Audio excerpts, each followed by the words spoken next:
चिदाकाश लीला ललित चिन्मय प्रेम प्रकाश श्रीहर्षण हिया लीला विमला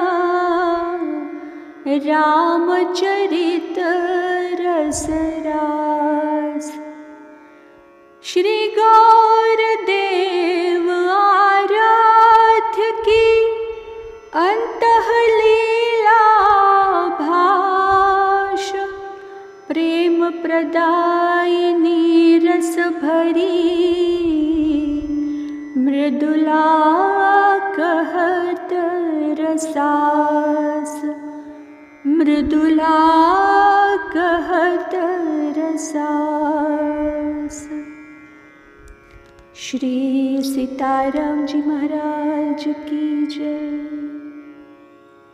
अनंत श्री विभूषित हमारे सद्गुरुदेव भगवान श्रीमद् राम हर्षणदास जी महाराज जी ने हम सब अपने आश्रित जनों के कल्याण, आत्मचिंतन व कालक्षेप हेतु अपने चित्त रूपी गगन में उदित श्री सीताराम जी की चिन्मयी लीलाओं का वर्णन अपनी असमोर्ध्व कृति चिदाकाश की चिन्मयी लीला में किया है, जिसका पठन पाठन व स्मरण चिंतन अध्यात्म प्राप्ति की हेतुभूता है।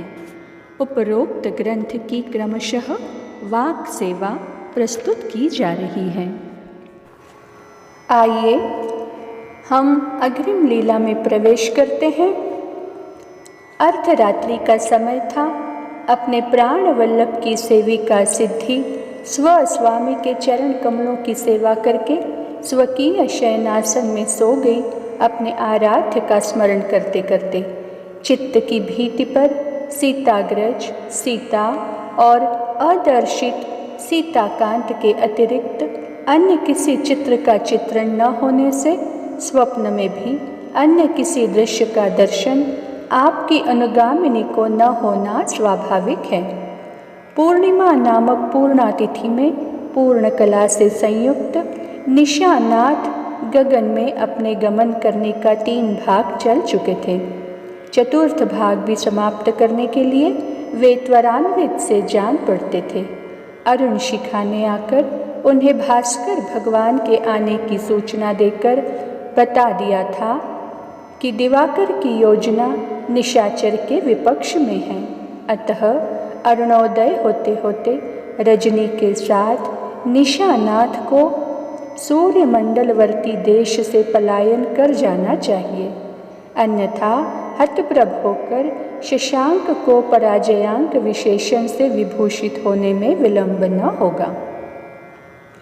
सप्तऋषि भी ध्रुव की परिक्रमा शीघ्र करके चंद्रदेव को शीघ्रता करने की सूचना दे रहे थे। सुरमार्ग तो यह सब सुन समझकर मुख को मलिनता की चादर से ढक रहा था।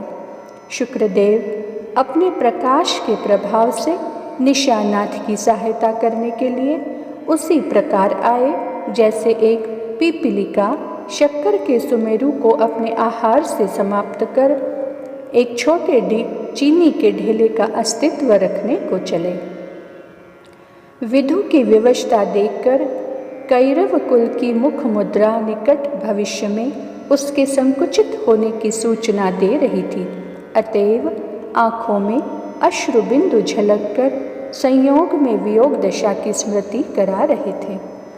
सभी सुर नर मुनि समुदाय निशा के स्थान में अरुण के उदय काल का अरुणिम बेला का दर्शन अपने अपने दैनिक कृत्यों का अनुष्ठान करने के लिए आकांक्षा कर रहा था, क्योंकि उन्हें रात्रि से उदासीनता हो गई थी। यत्र तत्र कल्याणकामी लोग ब्रह्म चिंतन की स्थिति में स्थित होकर तमसाच्छन्न रजनी के राज्य से अकुलाए हुए चित्त से चिदाकाश के चिन्मय प्रकाश मंडल के गांव में निवास बना लिए थे। नीरवता के वातावरण का मन चंचल हो उठा था कुछ बोलने के लिए, अतएव उसके मुख से कुछ कुछ शब्द निकलने लगे थे।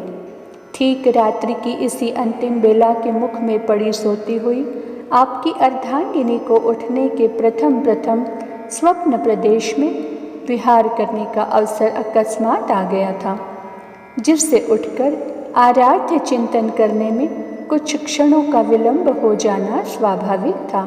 स्वप्न साम्राज्य में जिस दृश्य का दर्शन दृष्टा को हुआ वह इस प्रकार था। श्रवण करें नाथ। सिद्धि सदन का सुंदर सुकक्ष है, जो हीरे, मणि, माणिक, लाल और वैदूर्य आदि से विनिर्मित हैं। दिव्य ज्योति से जगमगाता हुआ भवन रात्रि को दिन के रूप में परिवर्तित करने में प्रयत्नशील जान पड़ता था।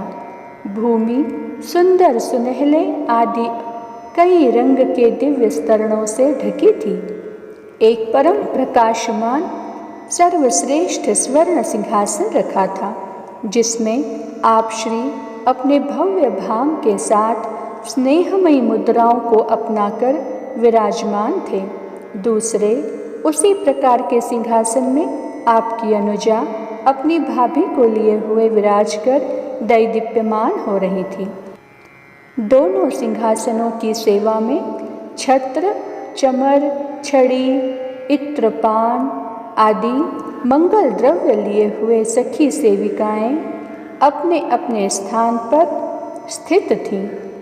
हरि यश मिश्रित संगीत सुधा की लहरी समाज को आत्मसात कर रही थी। सखियों का नृत्य, गान, वाद्य एवं भाव भंगिमा का कौशल किशोर के सहित मैथिल किशोर को अपने अर्थ में स्थित कर प्रेमार्णव में गोता लगाने को बाध्य कर रहा था। दूसरे सिंहासनास्था युगल किशोरियों की भी स्थिति प्रथम सिंहासनस्थ युगल किशोरों की अनुगामिनी सर्वभावेन सिद्ध हो रही थी। जहाँ आनंद का साक्षात सिंधु स्वयं लहरा लहरा कर किलोल करता हो, वहाँ की तटवर्ती भूमि भीग जाए या उसी में लय हो जाए तो आश्चर्य क्या है। सभी समाज रसोत्पन्न आनंद की अनुभूति कर रहा था। कुछ क्षणों में उस दृश्य का तिरोभाव और दूसरे का आविर्भाव हो गया। वह इस प्रकार था कि सिंहासन के स्थान पर कोमल कालीन के ऊपर बिछे हुए सुंदर स्तरण बड़े ही मनोरम और सुखदायक थे। पृष्ठ और पार्श्व भाग में टिकने के लिए कामदार शोभा संपन्न उत्तम उपवरहन रखे थे। इस प्रकार के दो आसनों में उपर्युक्त युगल किशोर और किशोरी का जोड़ा उक्त प्रकार से ही आसीन था। सखी सेविकाओं का समाज सेवा संलग्न था। सखे अवध किशोर को मिथिलेश किशोर ने अपने मुख चंद्र का चकोर क्यों बना लिया है? मधुर मुस्कान के साथ भाम ने शाल की टोड़ी में करकंज रखकर प्यार से कहा, क्या यह आनंद नहीं, अमृत का सजीव साकार विग्रह है? इसमें इतना आकर्षण क्यों? सर्वाकर्षक को आकर्षित करने वाला लोह चुंबक न्यायेन कोई आकर्षणकारी अप्रतिम वस्तु विशेष है क्या? अथवा वशीकार संज्ञा को प्राप्त पुरुष को वश में करने वाला वशीकरण यंत्र है?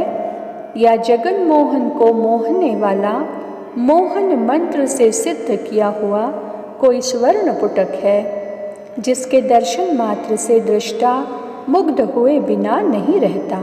या जादू का कोई चमत्कारिक केंद्र है कि जिसके सम्मुख आते ही जादूगर की कला कुशलता कलाधर को अपनी ओर आकर्षित किए बिना नहीं रहती? क्या इसकी अभिज्ञप्ति इस आनंद में आसक्त होने वाले अर्थार्थी को मिल सकती है?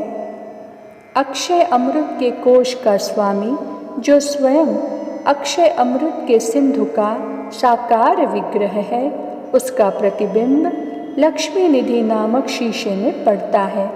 इसलिए वह दर्श संस्थित स्वयं के अमृतानंद को देखकर बड़ा प्रसन्न होता है और अमृत को आँखों के द्रोणों में भरकर पीता हुआ भी अतृप्ति का ही अनुभव करता है। जय हो स्वयं को सम्मोहन समुत्पन्न करने वाले अवनीश कुमार के अमृतानंद की। जय हो पुंसा मोहन मुखारविंद की। जय हो दृष्ट चित्ता पुहारी चंद्रानन की। मनु मानव देव दानव की कौन कहे, बिच्छू सर्पिणी व्याघ्र सिंह आदि हिंसक थलचर, मकर नक्र घड़ियाल आदि जलचर, और गरुड़ गृध्र काक कीर आदि नभचर जिसे देखकर आकर्षित हो जाते हैं तथा अपनी सहज दुष्ट वृत्ति को साधु स्वभाव में परिवर्तित कर चकोरवत अपलक देखते हुए अघाते नहीं हैं, वह समस्त प्राणी वर्ग को आकर्षित करने वाला पुरुष दर्श संस्थित अपने प्रतिबिंब को देखकर स्वयं आकर्षित हो जाए अपने अप्रतिम रूपोदार्य पर, तो कौन आश्चर्य है। बालकपन में अपने प्रतिबिंब को देखकर कितने बार मोह हुआ उस महापुरुष को, इस तथ्य वार्ता की जानकारी माँ कौशल्या से जानी जा सकती है। आज की लीला को वाणी यही विराम देती है। श्री मिथिला विहारी विहारिणी जू सरकार की जय। श्री लाडली लाल की जय हो।